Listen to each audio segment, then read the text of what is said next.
All right, today we are diving into one of the great detective puzzles. It's about a crime that looks absolutely perfect, but gets unraveled by a single brilliant observation. And this isn't the Arsène Lupin you might know as the gentleman thief. Oh no, this is Lupin the master detective, at his absolute sharpest. So the story kicks off with a tragedy. A wealthy man, M. Gaspar Mutel, is found dead in his study. Now, for the police, the scene tells a very simple, very sad story. All the evidence points to one thing: a clear, indisputable case of suicide, open and shut. But you know, when the legendary Arsène Lupin shows up on the scene, things are never, ever that simple. Where the police see a tragedy, Lupin, well, he senses a performance, a very, very carefully staged performance. To really get Lupin's genius, you first have to appreciate just how flawless this crime scene looked. I mean, every single detail seems to be meticulously arranged to lead everyone to one, and only one, inescapable conclusion. I mean, put yourself in the police inspector's shoes. You've got a victim with a huge motive for despair. He was facing financial ruin. The room itself is locked from the inside, which is a classic sign. And then, the cherry on top, a suicide note right there on the desk explaining everything. For any normal investigation, this is case closed. Time to write up the report. But of course, Arsène Lupin is, well, he's anything but normal. While everyone else is basically packing up their gear, his mind is just getting warmed up. He has this feeling, this sense that the scene is just too perfect, almost too clean. The police force, they're competent, but they're not exactly imaginative. They see the facts, they follow the procedure, and they accept the obvious answer. For them, the book is closed, the paperwork is filed. Done deal. Lupin, on the other hand, sees something completely different. He looks right past the obvious props, the note, the locked door, and he sees a stage, a meticulously crafted stage.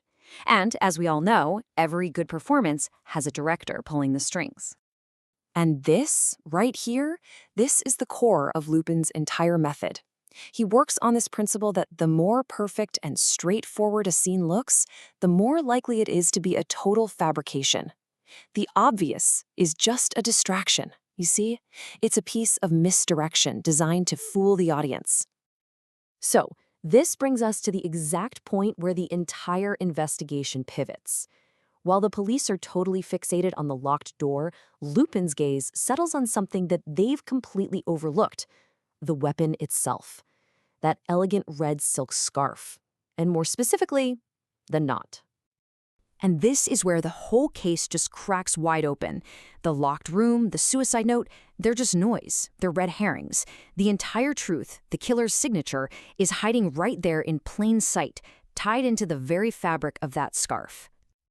Now here's where Lupin's incredible expertise just shines. The police, they just see a knot, but Lupin, he identifies it as a very specific, highly technical knot, a constrictor knot. This isn't just some simple loop someone would tie. This is the work of a person with specialized knowledge, someone who knows how to tie a knot that is literally designed not to slip under pressure. Lupin just plays it out in his head.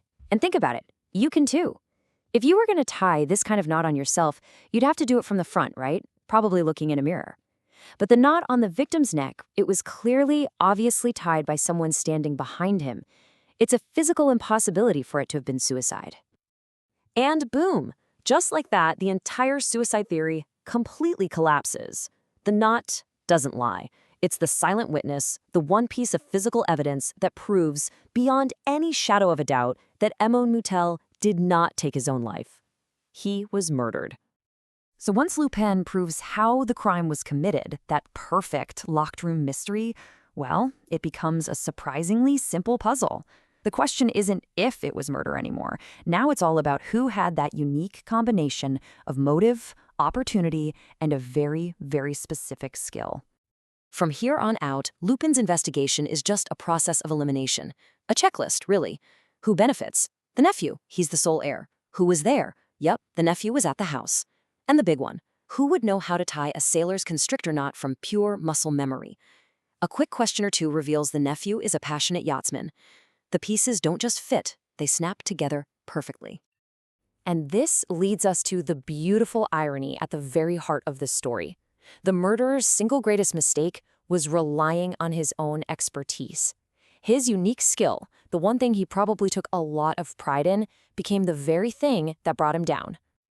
The nephew thought he was just being efficient, using a knot he could tie in his sleep. But what he actually did was leave a calling card. He might as well have just signed his name to the crime.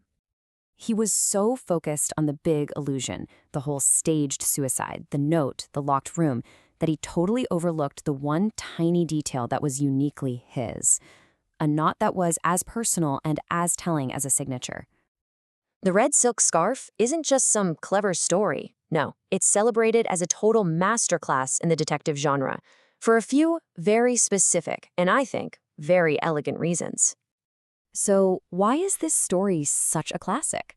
Well, first, it's a mystery of pure intellect. It's solved by logic alone, no fancy tech. Second, it perfectly uses that fatal flaw idea, where the killer's own special skill becomes his downfall. The real beauty of the story is its simplicity. A huge lie gets exposed by one tiny truth. And finally, it really establishes Lupin not just as a thief, but as a brilliant detective, a true rival to someone like Sherlock Holmes. And that's what makes this story so timeless. It's a fantastic reminder that the truth, it's often not in the big, loud, obvious statements, but in the small, quiet, overlooked details. So the question I want to leave you with is this. What subtle knots and hidden signatures are just waiting in plain sight in your own world, if you only knew how to look?